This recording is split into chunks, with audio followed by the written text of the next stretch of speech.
En tant que comédienne, j'ai vu que tu avais créé donc la compagnie Kikeko. Oui. Alors moi, la première question qui me vient à l'esprit, qu'est-ce que ça signifie Kikeko?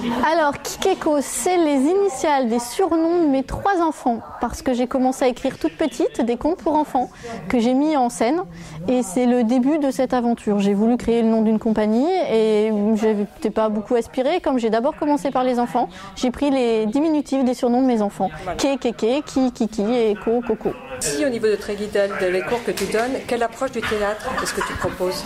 Alors moi essentiellement c'est du théâtre à la base d'improvisation. Après pour le spectacle de fin d'année on part sur la création ou sur des textes du répertoire.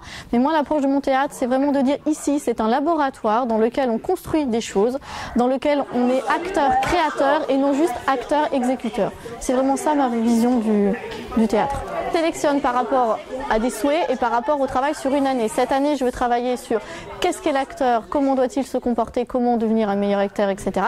Donc tout ce que je choisis est par rapport à ça.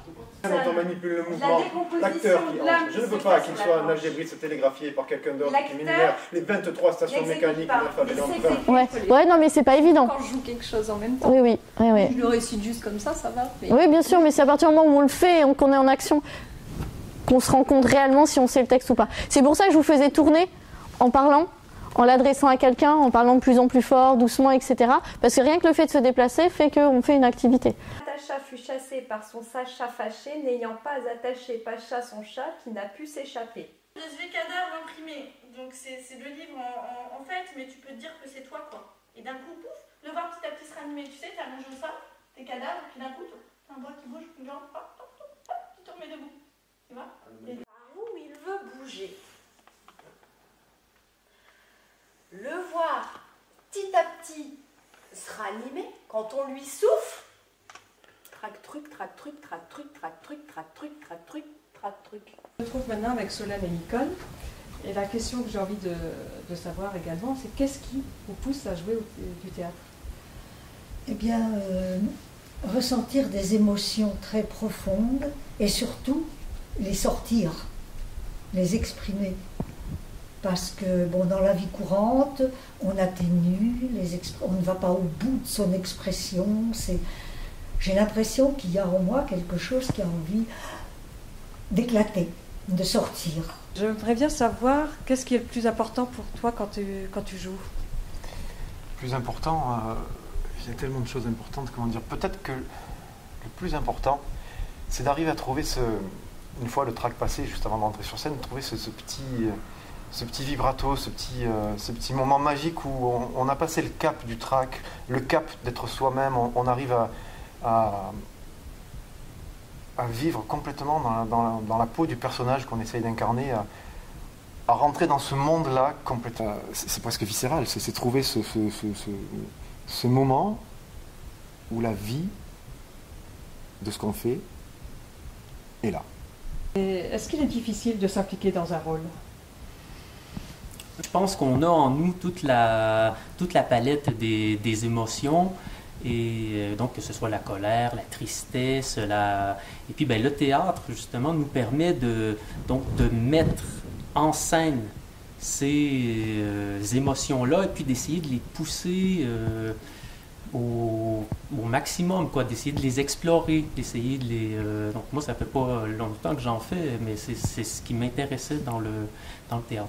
Comme une tombe, par exemple, où il nous faudrait un jour tomber pour faire une fin. Mais dans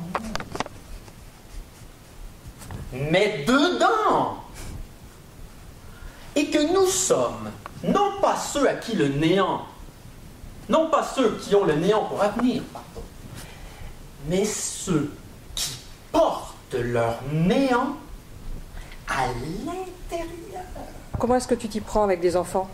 Alors c'est pour le coup essentiellement des jeux, beaucoup d'impro, et pour les plus petits, on utilise beaucoup les marionnettes, parce que les marionnettes créent une différence entre leur propre personnalité et un rôle, et on arrive avec les marionnettes à créer ce lien entre les deux, parce que pour les petits c'est assez difficile. Pour les enfants de 8 ans jusqu'à ados 14-15 ans, on travaille aussi beaucoup avec des impros, et c'est à partir de ces impros qu'on peut arriver à créer des choses en fait.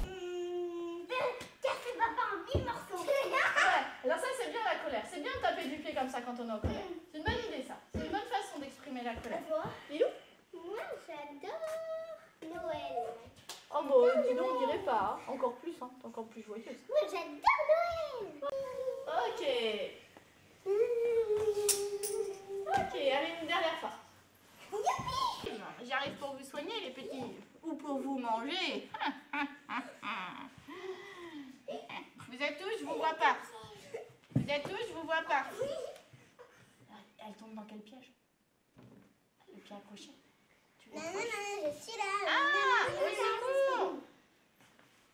Au secours! Sois atrocé! Bah, c'est bien fait, c'est la deuxième fois qu'on fait. Ok. Dans combien de temps? Alors, je vais sortir d'ici, je vais sortir du tapis et je vais vous laisser faire cette histoire. D'accord? Alors, on n'oublie pas, hein, le petit garçon, Basile, le petit garçon, au départ, Basile, tu m'écoutes? Le petit garçon, au départ, il va être énervé à cause du loup qui n'arrête pas de faire aou aou. Et après, le petit garçon, il va avoir peur quand le loup va arriver. D'accord? Tu n'oublieras pas de faire la peur et avant la colère? Est-ce qu'on doit répéter à chaque fois? Alors Lilou, lorsque tu es ici avec Karine, qu'est-ce que tu préfères faire? Faire des histoires avec les marionnettes. Comme elle a fait tout à l'heure avec le livre, qu'on raconte l'histoire et tu joues après. C'est ça que tu préfères? Oui. Et toi Et moi, c'est quand on se dit au revoir avec une drôle de façon. Ah oui, on finit toujours à la fin de la séance, vous verrez. On invente une façon bizarre de dire au revoir, dans la façon de parler, dans la façon de se déplacer. Oui, Vous allez voir ça après. Et toi alors Basile, qu'est-ce que tu préfères? Ça aussi? C'est la même chose aussi? Au revoir Basile. Au revoir Lilou. Au revoir Maëlys. Au revoir les amis marionnettes. Voilà. C'est comme ça qu'on se dit au revoir. C'est sympa. On change toujours la manière de dire au revoir. Comme ça. Vous êtes tous des enfants que vous êtes.